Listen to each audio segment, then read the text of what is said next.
প্রফেসরের সামনেই নিজের ভালোবাসার কথা স্বীকার করে আদিত্য যেন প্রফেসরের মুখে ঝামা ঘষে দিল। হ্যাঁ বন্ধুরা, আগামী পর্বগুলোতে এমনই রোমাঞ্চকর দৃশ্য দেখতে পাওয়া যাবে। ধীরে ধীরে ঘনিষ্ঠ হয়ে উঠছে সুদীপা আর আদিত্যর সম্পর্ক। মুখে কিছু না বললেও আদিত্যর আচরণেই ফুটে উঠছে তার ভালোবাসা। বিশেষ করে যখন সুদীপা অসুস্থ হয়ে পড়ে, আদিত্য নিজের হাতে তার যত্ন নেয়, খাওয়ায়, যা প্রফেসরের একেবারেই পছন্দ হয় না। প্রফেসর সহ্য করতে না পেরে আদিত্যকে সুদীপার কেবিন থেকে বেরিয়ে যেতে বলেন, কিন্তু আদিত্য নিজের অধিকার জাহির করে জানান স্ত্রী হিসাবে সুদীপার পাশে থাকার সম্পূর্ণ অধিকার তার আছে। এতে ক্ষেপে গিয়ে প্রফেসর আদিত্যকে ঘর থেকে বের করে দিতে চান। রাগে ফেটে পড়ে আদিত্য প্রফেসরের কলার ধরে বলেন, আমি পেশেন্টের স্বামী, তাই এখানে থাকার পূর্ণ অধিকার আমার। প্রফেসর কটাক্ষ করে বলেন, কোন স্বামী? তোমাদের মধ্যে তো কোনো সম্পর্কই নেই। সুদীপা বাধ্য হয়ে তোমাকে বিয়ে করেছে, ভালোবাসে না। একথায় আদিত্য বুঝতে পারে প্রফেসরের বিরোধিতার কারণ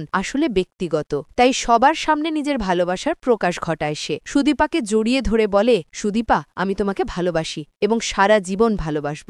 আদিত্যর মুখেই স্বীকারোক্তি শুনে অবাক হয়ে যায় সুদীপা। ভাবে হয়তো প্রফেসরকে দেখানোর জন্যই এসব বলছে আদিত্য, কিন্তু আদিত্যর মনে তখন সত্যিকারের ভালোবাসাই দোলা দিচ্ছে। এই দৃশ্য দেখে প্রফেসর ক্ষিপ্ত হয়ে সুদীপাকে বলেন, সবটাই মিথ্যে, তাই না? বলো মিথ্যে। তখন সুদীপা দৃঢ় কণ্ঠে বলে, স্যার, এটা আমাদের ব্যক্তিগত ব্যাপার, আপনি এটা কথা বলার কোনো অধিকার রাখেন না। অভ্র প্রফেসরকে থামিয়ে বলে, স্যার, আপনি সুদীপার শিক্ষক, তাই আপনার সীমা পর্যন্তই থাকুন, এটা আমাদের ফ্যামিলি ম্যাটার। শেষে আদিত্য প্রফেসরের সামনে স্পষ্ট জানিয়ে দেয়, আমার স্ত্রীকে আমি ভালোবাসবো, ওর পাশে আমি থাকব, অন্য কেউ নয়। তো বন্ধুরা, তোমরা কি চাও আদিত্য এইভাবেই নিজের ভালোবাসা প্রকাশ করুক এবং প্রফেসরকে জবাব দিক? তোমার মতামত জানাতে ভুলো না।